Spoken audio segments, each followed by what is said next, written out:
It's nice and early on August the 3rd here in New Zealand, and we're thrilled to be joining you for our 51st mission. What you're looking at right now is a live view of our Electron rocket, ready for launch from Mahia, New Zealand, as the countdown to liftoff continues for our mission partners today, Japanese Earth observation company StriX. Launch is scheduled this morning for 4:39 a.m. local or 16:39 UTC. My name is James Rattray. And I'm Likita Satursala, and we're joining you from Rocket Lab Mission Control in Auckland, New Zealand. Launch operations have run smoothly overnight, with no blockers across the launch vehicle, launch pad, or payload on board. The weather is looking clear, and the team remains on track for an on-time liftoff in about 17 minutes. The payload onboard Electron today is the latest satellite and constellation being built by StriX, a Japanese Earth observation company deploying a constellation of synthetic aperture radar, or SAR satellites, designed to produce images that can show millimeter-level changes to the Earth's surface from space. SAR is a type of imagery that uses radar waves to map the Earth's surface. What bounces back to the satellite sensor is used to determine the distance between the sensor and the object and create a map of measurements of that surface. Rocket Lab has been the sole launch provider for StriX's constellation to date, and this latest mission continues a lasting and trusted partnership to deploy their StriX constellation to low Earth orbit. Here's more from StriX.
The name for today's mission is Owl for One, One for Owl. A bit of a tongue twister there, which discontinues our streak of naming StriX missions with an owl theme. That's because StriX satellites are named StriX, which draws from the scientific name for an owl. Owls have highly developed hearing and vision, allowing them to forage even in total darkness and being able to see at night, very similar to these SAR satellites. Now, this mission for StriX was actually brought forward in our schedule of launches on Electron this year, which when just a few days before launch, the original customer for our 51st mission asked to move to a later launch to complete additional testing for their spacecraft. Now, responding rapidly and being flexible for our customers is nothing new for us, so with rockets at the ready, we were able to leapfrog to StriX and get them to the pad sooner. Now, flying dedicated means customers have flexibility over the launch schedule so that their satellites aren't left behind if they miss a launch deadline like on traditional rideshare missions. This is our responsive and tailored launch service with Electron at its best, demonstrating a win-win for both our other customer and Synspective. All right, coming up next will be the go, no-go poll for this mission, run from Mission Control by our launch director, Julia Wimbacher. They will check in with each operator on console for the go, no-go decision on whether to proceed towards liftoff, based on the status of each system that they're monitoring. We're looking for all goes from our operators to move forward. Let's pull up the audio channel from Mission Control now to listen in.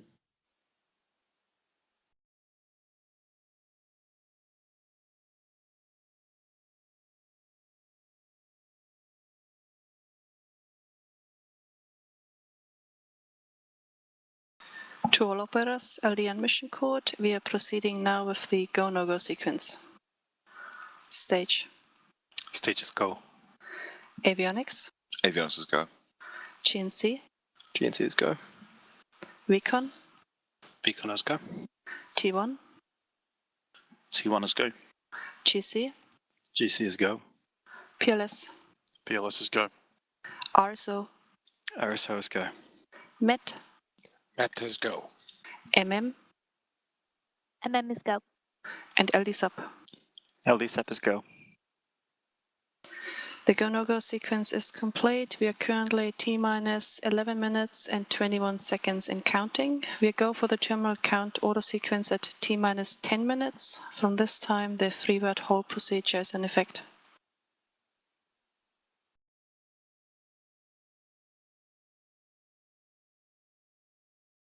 There we go. Music to my ears. Our no-go poll is complete, and the team have confirmed that they're ready to continue through to launch for Synspective's mission. Our target liftoff time for this mission remains set at 4:39 a.m., now just in 10 minutes and 48 seconds. Today's mission will be our 51st Electron launch and the 5th time we've taken to skies for Synspective, whose first launch on Electron took place way back in December 2020. During that mission, we launched the very first satellite in StriX constellation to low Earth orbit, where it continues till date to provide images of Earth that can be used for urban development planning, construction and infrastructure monitoring, and disaster response. Let's take a look back at all of the Synspective missions we've since launched to date. 4, 3, 2, 1.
Across all of those missions, like we're doing again for today's launch, our team has created a custom expanded fairing that encapsulates Synspective's wide-body satellite on Electron.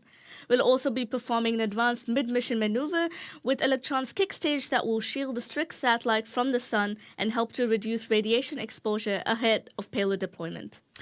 And we have plenty more missions with Synspective to look forward to after recently signing our largest launch agreement to date with them for another 10 launches. Just a couple of months ago in Tokyo, Japan, our founder and CEO, Sir Peter Beck, met with Synspective's founder and CEO to announce the agreement, which comes on top of 2 other launches for Synspective, one of them today's mission, which had already been booked to launch this year from Launch Complex 1. Now, including the missions we've already completed for the company, that's 16 launches in total that are on the books for Electron and Synspective. With these dedicated launches on Electron, Synspective has control over the launch schedule and the deployment parameters for each satellite, allowing them to build out their constellation on their terms. And speaking of tailoring things to our customers' needs, you might have noticed the fairing for this mission looks a little different than usual. The bubbles or bumps that you see protruding from the standard fairing are specially designed to accommodate the unique shape and form factor of Synspective satellite. It's not the first time we've tailored an Electron's fairing to meet customers' needs. If you've been watching us closely, you'll occasionally see extra tall ones, extra pointy ones, and on occasion, slightly bubbled ones like this one. Being able to tailor our fairings to mission-specific requirements opens up the range of spacecraft we can fly. Just another way Electron has changed the game dedicated small launch.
Now, a huge part of our business these days is more than just launching satellites. It's in building them and the parts they're made of for our customers all over the world.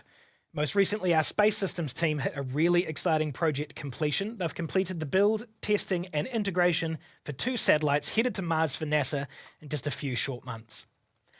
These twin spacecraft are part of the ESCAPADE mission to Mars, where they'll measure plasma and the magnetic fields around Mars to help scientists learn more about the planet's climate evolution. We've built these spacecraft for the University of California, Berkeley Space Science Laboratory. So in reference to their college colors, these satellites are named Blue and Gold, or the twins as our teams like to call them internally. Scientific missions to Mars can sometimes take a decade or more to get from idea to reality to launch. But our team's been able to produce Blue and Gold in just 3.5 years. Almost every part of satellites have been built at our sites across the world, including the composite structures and propellant tanks, solar panels, star trackers and reaction wheels, RCS system, and satellite radios to communicate home from Mars. We can't wait to see them arrive to Cape Canaveral for launch vehicle integration in August. The countdown to Mars is on. Now, while missions to Mars require deep expertise, sometimes it's not all about rocket science. And for some of our open roles in rocket and satellite production, it's not all about being a rocket scientist either. As we scale up our facilities and take part in bigger missions, we're looking for people to join the team on our factory floors, helping us to supply the satellite industry and build the rockets that'll take them to space. If you have the drive, willingness to learn, and some translatable skills from other industries, then we want to hear from you. All of our new production team members complete our Rocket Lab Academy and are trained on the ins and outs of our vehicles and systems and processes. There's a place in space for you, or at the very least, in our production facilities to help us get there. So check out our website for some of those open roles in production today. We're now in the final moments in the countdown to liftoff. Very soon, at T-minus 2 minutes, the rocket's flight computer will take over and run through the final launch preparations and actions. The team will continue loading Electron with liquid oxygen into its first and second stages.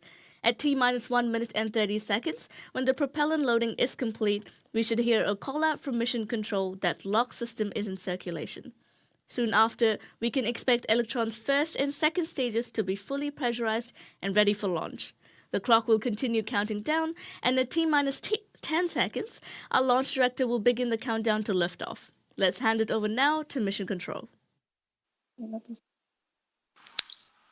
Avionics LD. Sequence 58 is complete. Copy, thank you.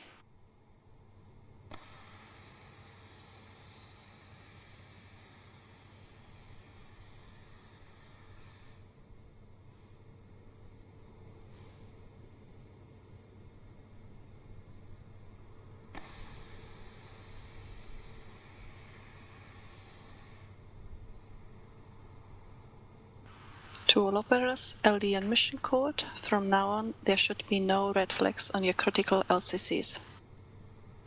Avionics, LD mission code. LD avionics. Disable the loom heater and confirm. Disabled. Confirmed.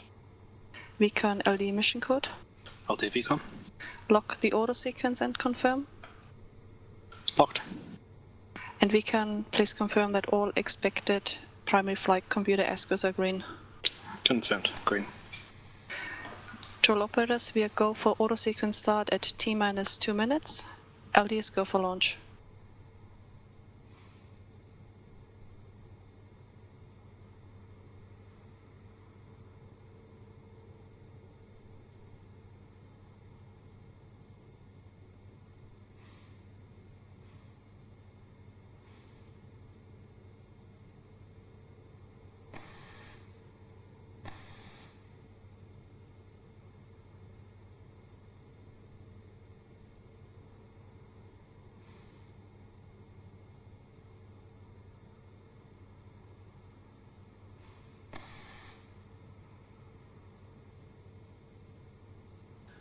All vehicles fully on internal power. AFTS is green, enabled for flight.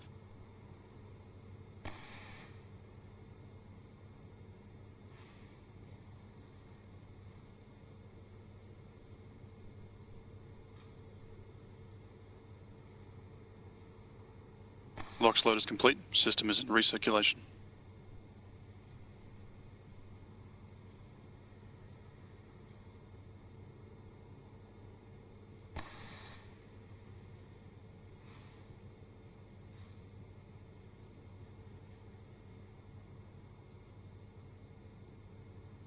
Anti-geysering is disabled.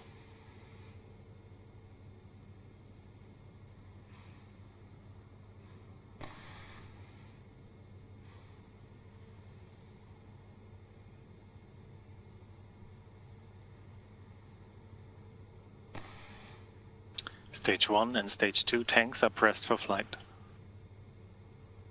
High flow engine purge enabled.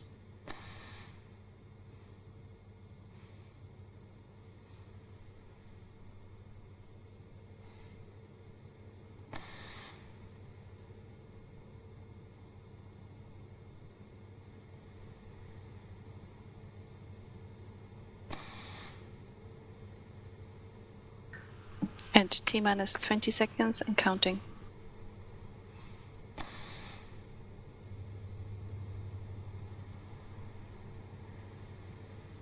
10, 9, 8, 7, 6, 5, 4, 3, 2, 1.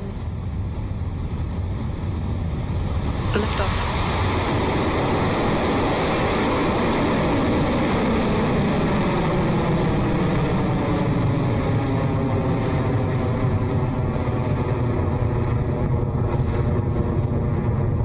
Beginning pitch over.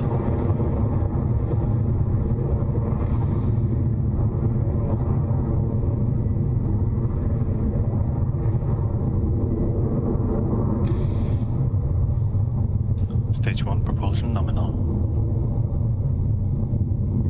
Our 51st Electron rocket is soaring off the pad and on its way to Space Force Inspective.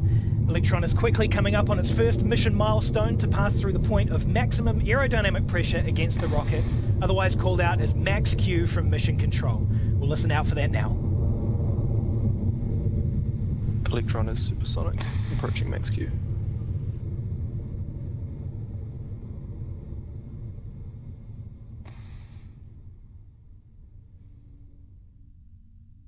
HVB discharge nominal. Cleared max Q. That was the call we were waiting for. Electron has cleared max Q and is continuing nominally on its journey to space. We're now past 18 kilometers in altitude as the rocket reaches speeds of more than 2,300 kilometers an hour. Up next will be 3 actions that take place quickly one after the other. The first event is MECO, which stands for the main engine cutoff. This is when the Rutherford engines on the bottom of Electron slow down before shutting off completely in preparation for the second event, stage separation, which is when the largest section of Electron separates and falls away from Electron's second stage. Soon after that, the Rutherford engine on the second stage lights up and the mission continues, with a third event called out across mission control comms as second stage ignition. We'll be able to watch those actions in real time from the rocket's onboard camera and hear the call out from mission control, which should be coming in shortly. 30 seconds.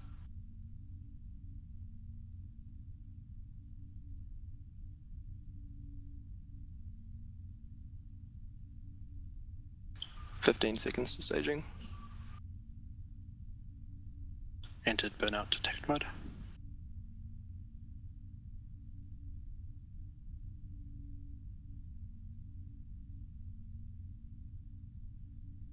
MECO confirmed. Stage separation confirmed. Stage 2 ignition confirmed.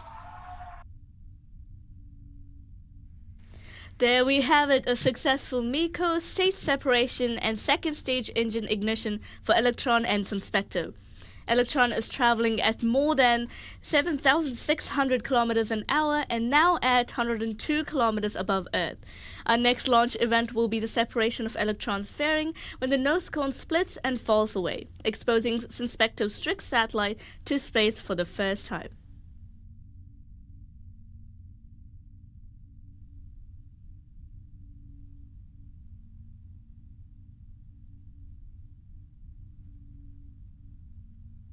Fairing jettison succeeded. You saw it there yourself and heard it from Mission Control. Electron's fairing has separated and we have a nice clear view of Sunspector's satellite in space. The mission is continuing nominally so far on its way to its 543 kilometer orbit.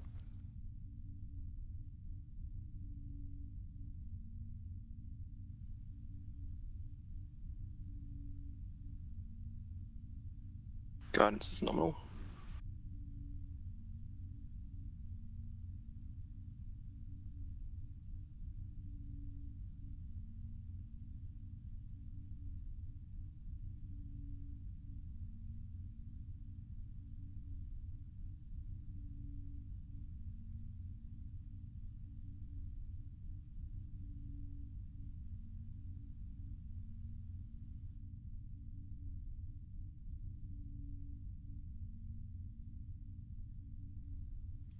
Now, Lakita, you're the structural analyst for this mission. Can you tell us a little bit about what's required for launching into orbit?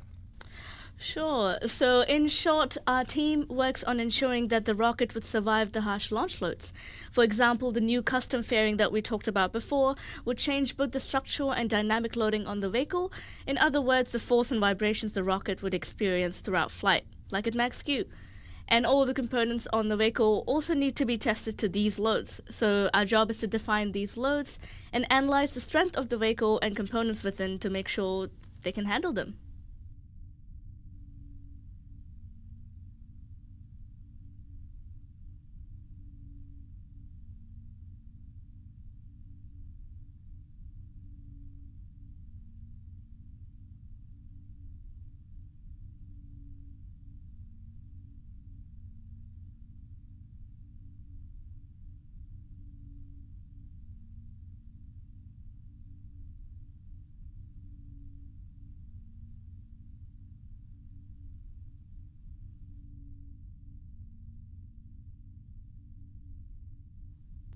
We're coming up now on the battery hot swap for the second stage Rutherford engine.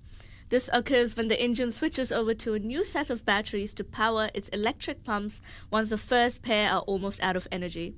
Once the swap is made, the old batteries fall away from Electron, and sometimes we can see these shiny silver packs on the screen as they fall. So let's keep our eyes on the screen and listen in for the call that battery hot swap has occurred.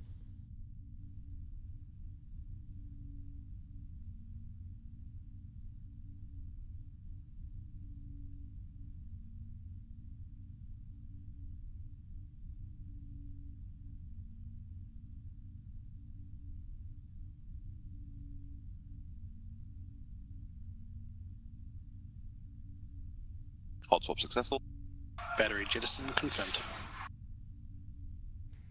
That was a call that battery hot swap is confirmed. For those of you who have seen a few of our mission broadcasts, you will have noticed some new hardware on the second stage, which forms part of our new generation battery system for Rutherford engine. We redesigned the batteries to introduce more resiliency into the system and improve its electrical performance, allowing for an increased payload capacity on Electron. Stage 2 propulsion holding nominal.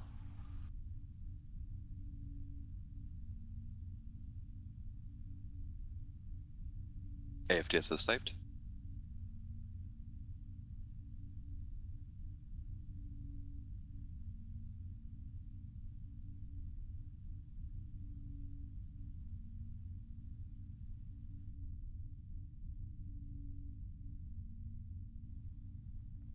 The mission is continuing nominally thus far at 7 minutes and 35 seconds into flight. Now, if you take a look at the dials on the top right of your screen there, you can see Electron is accelerating past 19,000 kilometers an hour on its way to Mach 16. But what does that mean? Well, it means it's fast. Really, really fast. Orbit is basically a constant state of falling. So in order for us to try and combat the force of gravity trying to bring us down, we have to exceed speeds of 27,700 kilometers an hour.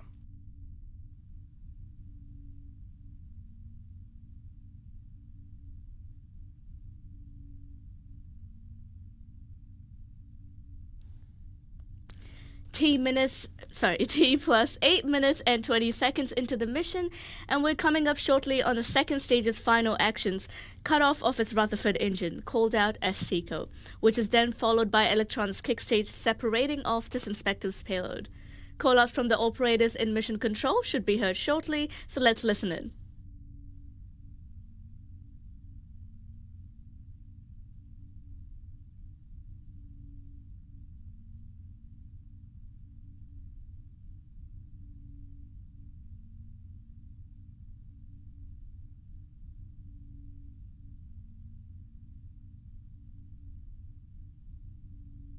SECO confirmed.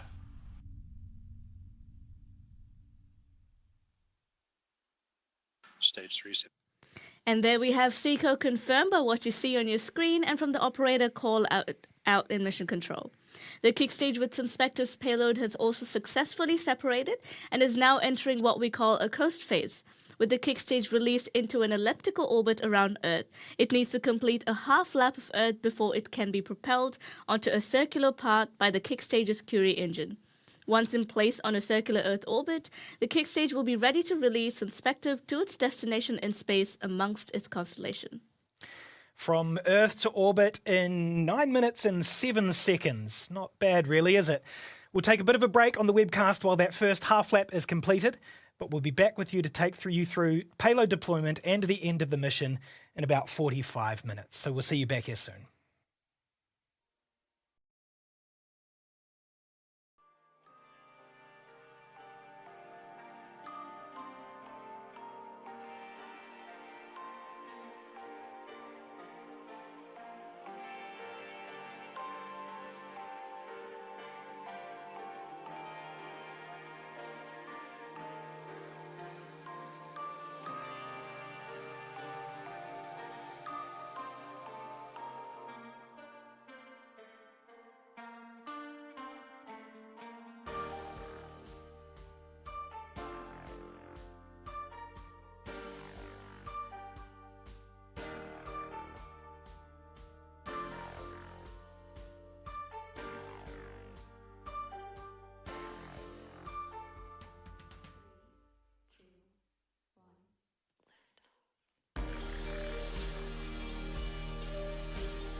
Hello and welcome back to the webcast of Rocket Lab's 51st Electron launch, a dedicated mission for Japanese Earth imaging company StriX.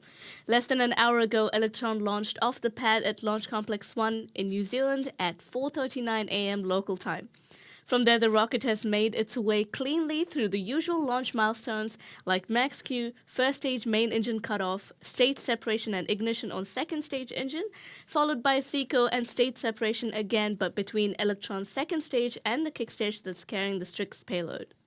That kick stage was released to space on an elliptical trajectory, and it needs to be on a circular path around Earth to accurately deploy Synspective satellites.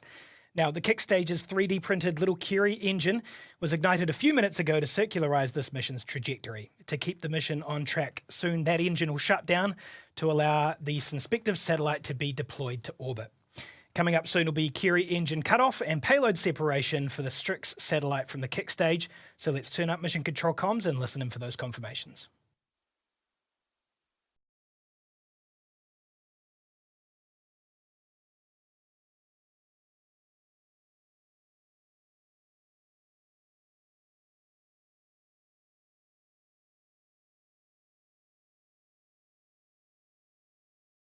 Curie engine cutoff confirmed. Target deployment orbit achieved.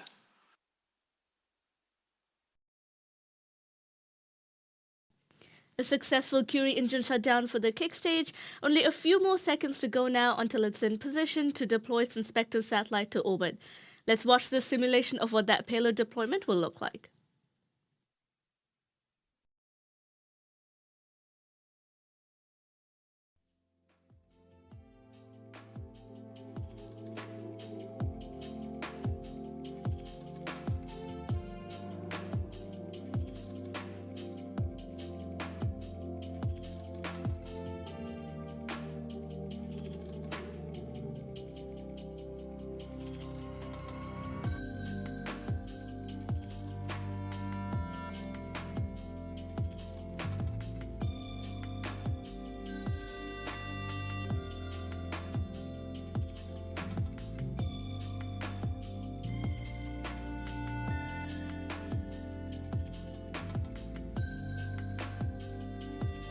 StriX 4 deployment confirmed.